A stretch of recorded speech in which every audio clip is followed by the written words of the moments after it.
Let's return now to our top story. And Israel has paused some military activity in Gaza following days of pressure to allow more aid into the region. It comes as UNRWA hits back at claims accusing the UN of failing to deliver aid and being responsible for the famine in Gaza. Well, let's bring in Juliette, Touma, Director of Communications at UNRWA. Good to have you with us, and thank you for sharing your time. First of all, your reaction to the news that the IDF says it will pause some of its operations to allow more aid into the Strip.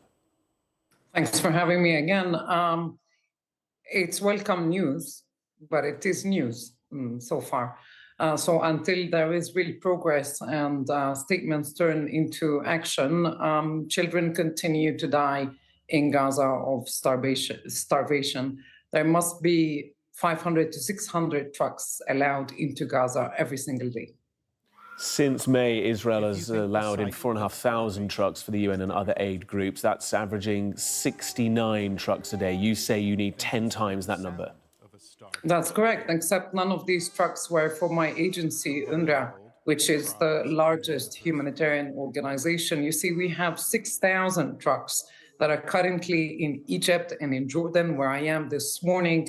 They haven't been allowed into Gaza for nearly 5 months now. And they're loaded with food for babies and adults and with medicines and medical supplies. The IDF says it's going to create secure routes to allow aid in. Will that be in partnership with UNRWA and the United Nations? But I don't know. What I do hope for is that our trucks are allowed in safely, just like we were doing at the beginning of the year, if you recall, during the ceasefire, where we were bringing together with other organizations 500 to 600 trucks a day.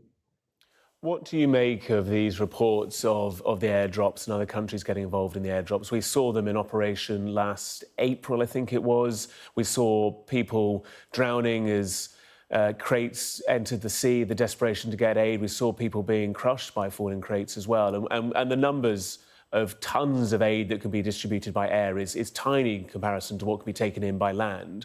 What do you make of this announcement? Is it helpful, or is it more of a distraction? It's absolutely a distraction from the atrocities happening on the ground. And as you rightly said, they can be very dangerous, and they're absolutely unnecessary, because we can deliver aid through a much more efficient, cheaper, safer way. And that's allowing trucks, say, en masse, to drive into Gaza and be delivered by the UN, including UNRWA.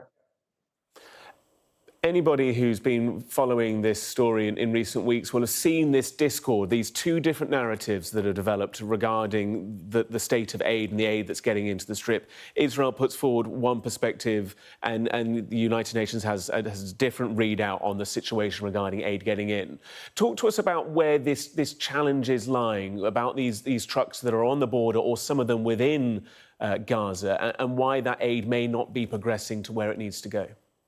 Look, what really needs to happen is for you guys from the international media to be allowed into Gaza. You've been banned for 650 plus days from going into Gaza and reporting the realities and the facts yourselves. Like I said, for us at UNRWA, we are ready to drive our trucks in. They're currently stuck here in Jordan and in Egypt. You say stuck. Why are they stuck? Because we have not had the green light from the Israeli authorities to move 6,000 trucks loaded with medicine, with food from Jordan and Egypt into Gaza. What would that green light look like, and what is the conversation, if they are happening, with regards to trying to obtain that? It's very simple. They tell us you're approved to move, and we move the trucks like we were doing during the ceasefire. Our teams are ready, both outside and inside Gaza, to bring in the aid and distribute it to people in need, including 1 million children who are currently starving. And so you say they need to give you that green light that you're approved to move. That's not coming. Are you being given reasons as to why that's the case? The Israeli authorities, if you recall, earlier this year banned this agency from operating in Israeli territories, and they also banned Israeli officials from being in contact with UNRWA. It's time to allow UNRWA to do its work. We are the largest humanitarian organization in Gaza. So it is still in relation to that ban following that investigation. They said that there were some UNRWA workers that were linked to Hamas. I think the number was 7, if memory serves me right, and a lot of the claims were discredited and disproven. But it's still that reasoning that you're being given now, all these months on, as to why that aid, those 6,000 trucks, you say, are not being allowed to progress.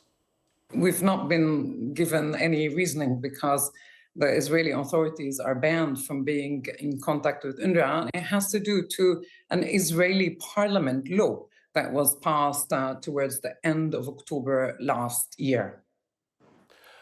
What do you need the international community to do to support this situation and to support the work that you are wanting to undertake, the work that you had been undertaking for decades previously? Well, exactly. We are asking for something very simple, to allow UNRWA, which is the largest humanitarian organization, to do its work where it's very, very much needed, where we have been providing humanitarian assistance, but also education and primary health care for generations of Palestinians for nearly 3/4 of a century now. Juliette, Touma, Director of Communications at UNRWA, joining us live from Amman. Good to have you with us. Thank you for your time. Thank you.